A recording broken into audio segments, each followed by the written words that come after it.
ঘটনাটা আজ থেকে ৩০ বছর আগে মামা তখন মাদ্রাসায় পড়তেন।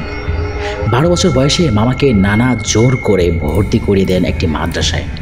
একদিন মামা মাগরিবের নামাজ পড়ে বাইরে বের হন।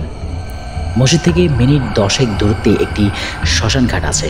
শ্মশান ঘাট ক্রস করার সময় মামা খেয়াল করেন কিছু একটা ওনার পেছনে পেছনে আসছে। ব্যাপারটা আজ করতে পেরে পেছনে ফিরে তাকান। তাকিয়ে দেখেন একটা কুকুর তার পেছনে পেছনে আসছে। মামা ৭ পাঁচ না ভেবে রাস্তায় একটা গাছের ডাল পড়েছিল, সেটা দিয়ে ঢিল ছুঁড়ে মারে কুকুরের দিকে। কুকুরটা অনেকটা কান্নার সুরে গোঙাতে গোঙাতে চলে যায়। তারপর মামা মাদ্রাসায় ফিরে যান। রাত তখন আনুমানিক ২টা বাজে। প্রস্রাব করার জন্য মামা টয়লেটে যান। টয়লেটে কারো উপস্থিতি টের পান তিনি। টয়লেটে চারপাশ তাকিয়ে অবশেষে ভেন্টিলেটরের দিকে নজর যায় ওনার। উনি দেখেন ভেন্টিলেটরের মধ্য দিয়ে একটি বিভৎস চেহারা, কাটা মাথা, চুলগুলো টয়লেটের ফ্লোর পর্যন্ত এসে পড়েছে। চোখগুলো লাল, মনে হচ্ছে এখনই রক্ত বের হবে। মাথাটা ওনার দিকে তাকিয়ে বলছে, তুই কাজটা ভালো করিসনি, তোকে অবশ্যই এটা ভোগ করতে হবে। মামা এটা দেখে সহ্য করতে না পেরে চিৎকার শুরু করে দেয়। তার চিৎকার শুনে মাদ্রাসার অন্যান্য ছাত্র এবং হুজুররা ছুটে চলে আসে। মামা এতটাই ভয় পায় যে ওনার মুখ দিয়ে কোনো কথাই বের হচ্ছিল না।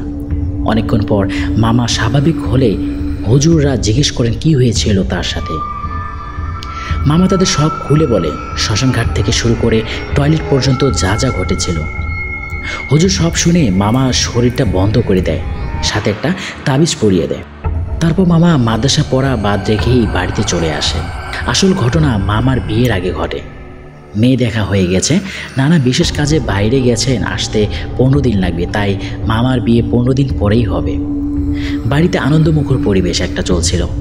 মামা ঢাকা থেকে আসছিলেন বিয়ের বাজার সদাই করে। আস্তে আস্তে অনেক রাত হয়ে যায়। রাস্তা দিয়ে আসার সময় উনি দেখতে পান সাদা কাপড় পরা একজন মহিলা ওনার দিকেই আসছে। কিছুটা সামনে আসতেই মামা দেখতে পান একটা বিকৃত চেহারার মহিলা ওনার দিকে চেয়ে হাসতেছে। মামা কিছুটা ভয় পেয়ে নিজেকে সামলে ওই মহিলাকে ক্রস করে যাওয়ার সময় মহিলা পেছন থেকে বলে উঠল, কে রে, ভুলে গেলি আমায়? জোরে জোরে হাসার আওয়াজ শুনতে পায় মামা।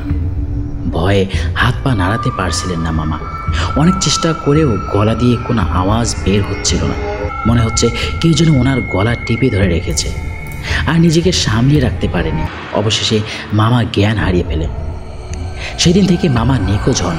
প্রায় 1 মাস মামার কোনো খোঁজ ছিল না। বাড়ির সবাই প্রায় পাগল হয়ে যাওয়ার উপক্রম। এভাবে একটা জলজান্ত মানুষ গায়েব হয় কী করে? নানা বিষয়টা কিছুটা আঁচ করতে পারেন, তাই ওনাদের এলাকার বড় হুজুরকে বিষয়টা জানান। বড় হুজুর সব শুনে শুধু একটা কথাই বললেন, এসে যাবে তোমার ছেলে, অবশ্যই আসবে। 3 দিন পর রাতে ঘরের দরজাতে অনেক জোরে জোরে কারো নক করা আওয়াজে বাড়ির সবার ঘুম ভেঙে যায়। দরজা খুলে দেখে মামা দরজার সামনেই দাঁড়িয়ে আছে। মামা কাঁদতে কাঁদতে দরজার সামনেই অজ্ঞান হয়ে যায়। আবার অনেকক্ষণ পর মামার জ্ঞান ফেরে। তারপর মামা সব কথা খুলে বলেন তার সাথে কি কি হয়েছিল। নানা আগেই জানতেন ব্যাপারটা, তাই সবাইকে এই নিয়ে আর প্রশ্ন করতে মানা করলেন। কিছুদিনের মধ্যেই মামা স্বাভাবিক হওয়া শুরু করেন। মামার বিয়ের জন্য সবাই মেয়ে দেখতে শুরু করেন। আবার কিছুদিনের মধ্যে মেয়েও পছন্দ হয়ে যায়, কিন্তু ভাগ্যে যে এমন লেখা থাকবে হয়তো কেউ স্বপ্নেও ভাবতে পারেনি। গায়ে হলুদের দিন সকালবেলা অনেক ডাকাডাকির পরও মামার কোনো সাড়া না পেয়ে নানি মামাকে ডাকতে মামার ঘরে গেলেন।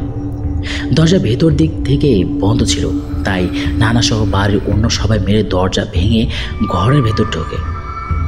ঘরের ভেতর তাদের জন্য কি অপেক্ষা করছে তারা হয়তো ভাবতেই পারেনি। সবাই ঘরের ভেতর ঢুকতেই মামার বিছানার দিকে তাকান। সবাই দেখে বিছানায় মামার মৃত শরীর পড়ে আছে। জিহ্বা মুখ থেকে অনেকটা বেরিয়ে এসেছে, চোখগুলো উফরানো, পেটের মধ্যে ছোট্ট একটি গর্ত। এমন বিভৎস বড়ি দেখে সবাই ভয়ে আতঙ্কিত হয়ে পড়ে। বাড়িতে কান্নার রোল পড়ে যায়। পুলিশও আসেন, তদন্ত হয়, কিন্তু আজ পর্যন্ত খোলসা হয়নি সেদিন মামার সাথে কি ঘটেছিল। নানি আজও কেঁদে কেঁদে বুক ভাসান মামার জন্য। আমি নিজেও দেখেছি নানিকে কাঁদতে। মামার অস্বাভাবিক মৃত্যুর পর নানা একদিন স্বপ্নে দেখেন এক বৃদ্ধ মহিলা সাদা কাপড় পরিহিত, অনেকটা বিভৎস চেহারার। নানাকে বলছে, তোর ছেলে আমাকে মেরেছিল, তাই আমিও তোর ছেলেকে মেরে দিয়েছি। এই ছিল ছোট্ট একটি ঘটনা। কেমন লেগেছে অবশ্যই কমেন্ট বক্সে তা কমেন্ট করে জানাবেন। যদি আপনারা এই চ্যানেলে নতুন হয়ে থাকেন তাহলে অবশ্যই চ্যানেলটিকে সাবস্ক্রাইব করে রাখবেন। নতুন ঘটনা শোনার আমন্ত্রণ জানিয়ে আমি এখানে বিদায় নিচ্ছি। নীরব নিরাশা, দ্য মোস্ট ইম্পর্টেন্ট টিউন ভূত 92। সকলকে আসসালামু আলাইকুম রহমতুল্লাহ।